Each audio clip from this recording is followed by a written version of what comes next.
Hi, welcome to Magpie Moonchild. My name is Kayleigh. This is a deck unboxing and first look at the Salt Moon Oracle guidebook and deck. I do have the deck. I'm going to put the book to the side for a moment and show you the deck. I ordered this through Little Red Tarot. I absolutely love Little Red Tarot. Beth does such a great job at curating the decks that she brings in, or they bring in. So this is like a denim cotton tie-dyed deck bag, and it's absolutely stunning. I love the denim blue. There's a type of imaging, isn't there, where you can do, there's like I can't remember what it's called, but you can do like plants. You do the rest the plants on this, and it becomes blue and white, a bit like that. And I really like the way that it looks, similar to that style of creating images with plants. Anyway, let's get in and have a look. So I've ordered this from Little Red Tarot. I had never seen this deck before when I ordered it. I've been watching it for a couple of months as I've been ordering other things, and it got down to, I think, the last one or two, and I was like, I can't putting this off any longer, because I've missed a couple of other ones recently that I was like, oh, I wish I'd got that when I saw it on there, and one of them was on Little Red Tarot. So yeah, so I've had to do it. This gorgeous design on the back kind of looks like ripples on the water. It looks a bit like snakeskin.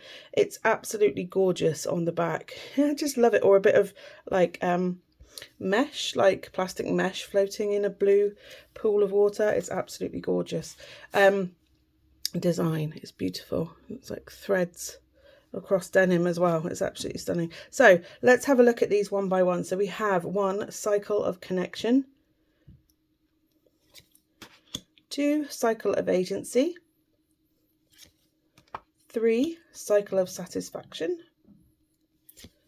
4, cycle of perception,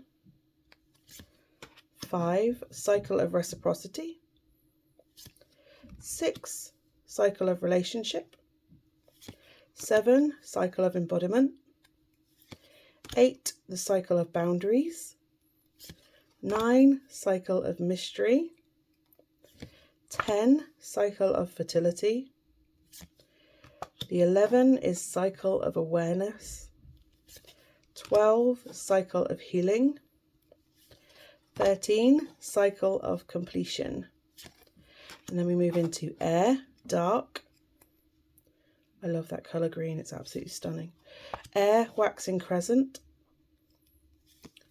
Air, waxing half. Air, waxing gibbous. As you can see, it's going to start moving around. These are really slippery and want to play with, move around. Air, full. Air, disseminating gibbous. Air, waning half. Air, balsamic crescent. And then we move into fire, dark. Fire, waxing crescent. Fire, waxing half. Fire, waxing gibbous. Fire, full. Fire, disseminating gibbous. Fire, waning half. Fire, balsamic crescent. Then we go into water, dark. Water, waxing crescent. Water, waxing half. Water, waxing gibbous. Water, full. Water, disseminating gibbous. Water, waning half. Water, balsamic crescent. Then we come into earth, dark. Earth, waxing crescent. Earth, waxing half. Earth, waxing gibbous. Earth, full. Earth, disseminating gibbous. Earth, waning half. Earth, balsamic crescent. And then we come into spirit, spirit, dark. Spirit, waxing crescent. Spirit Waxing Half, Spirit Waxing Gibbous, Spirit Full,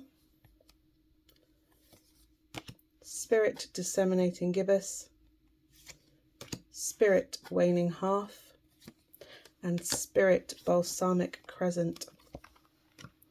Now these are hand size. I have quite large hands, but it'll fit in the palm of my hand comfortably like that. It will hand over shuffle really well. As you could see before, it will move and do a wash really easily, really beautifully. If you are someone that does all that, washes them all out and then brings them all back in so they're all mixed up, as you can see, they will dance and play and do that. One will come off easily on its own. They are smooth, shiny. They are matte, but they are slidey, buttery. Butter on a pan is how I said it on another video. They're like butter on a pan sliding around. Absolutely beautiful. They have an energy of, it's calm, and it's almost like it's catching you out on, you know, where have you not been looking? The questions on the bottom, I think, are really beautiful journal points to, you know, where do I need to say no? Like we always say, where do I say yes? Or, you know, but when do we say no? What do I, this is my, where the where the moon was when I was born, waxing gibbous. And what do I admire in others? And actually that, when I read that going through, I was like, actually that is, I do get stuck on what I admire in others. And it's a good thing to admire things in others, but we can spend so much time admiring others that we forget to work on ourselves or even admire things from ourselves. So I think it's going to be a really good prompt. What am I ready to forgive? Who knows? So yeah, I think it's going to be a really good deck to work with. I think this is going to be a journaling deck for me for a little while before I bring it into the, you know, the rounds to share it with everybody else. So yeah, as I said, it's not a reversible back. It is a back design, but it doesn't matter because I don't think this necessarily has a reversal. It may be proved wrong when we go into the guidebook in a second, but yeah. Oh, that's hard to get that back in that bag. That means it fits, made for the deck. It's beautiful. So yes, the Salt Moon Oracle Guidebook. Let's have a look. I really love the feel. It's like a rose petal touch on the front, but like a it's stickier than rose petal. It's rose petal texture, but like it's like thick velvet. You know, when you run it along and you can feel that there's resistance, even though it's soft. Salt Moon Oracle Guidebook. So we have table of contents there. Dedication. Introduction. So explains about the moon phases, the 13 moons. Ways to use these cards. Follow the womb cycle, follow the celestial moon cycle, possible spreads, self-spread, eclipse spread, crossroads spread, dark side of the moon spread, less and more. I really love that it does that. Card orientation, there you go. Since they are round, you can draw it upright, reversed or tilted.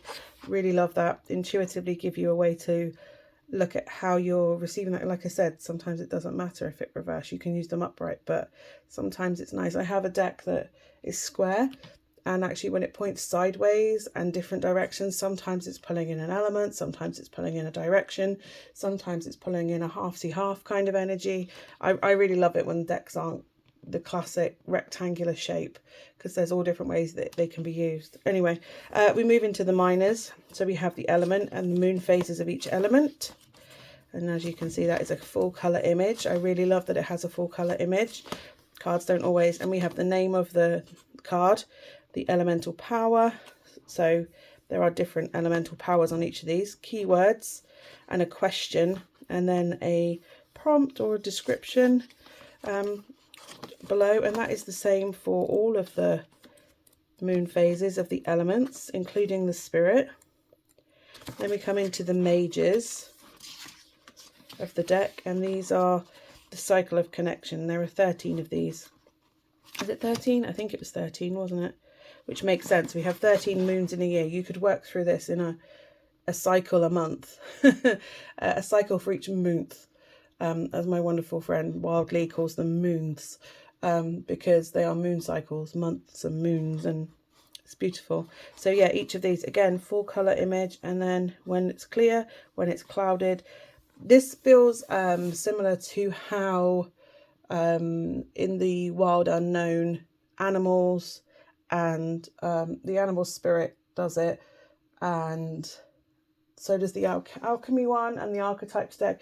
They kind of have this when it's running clearly, when that energy is running smoothly, when it's slightly when it's blocked, and then how to kind of bring that back in to support it back into the healthier aspect. I really like when decks do that. They give you all aspects to consider, and it's up to you to discern how you use that. And I think that's a really incredible way for a oracle. So the mass market oracles for me are a bit more affirmatory, and that's why I don't like to give the blanket, you know, all oracle cards are affirmations, the sugar coated way. I like oracle decks like this that go, hey, here's a question, are you going to do the work?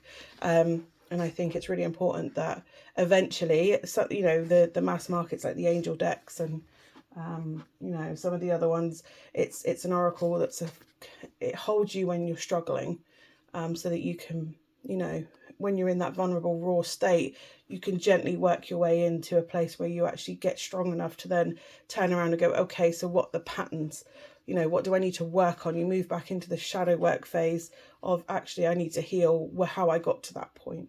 So there's a recovery time, and then there's like the rehab, and this is like spiritual rehab for me. When oracle decks do this, where they give you the prompt and they ask you the questions and say, hey, have you worked through it? There's a note on the process, and then there is special thanks there as well coming through, and then we have that gorgeous design on it looks like the bottom of a swimming pool, it looks like net caught in water. It's gorgeous. I love that, the colors of this, that denim Indian ink blue, and it's gorgeous. So yeah, that is the Salt Moon Oracle and Guidebook. I think it's an incredible deck. This might be one of my favorite oracles ever. I can't wait to use it, and I feel honored to even have one, actually. So yeah, as always, if you have any comments or questions, feel free to ask them down below. And yeah, hopefully I will see you again soon. But yeah, bye for now.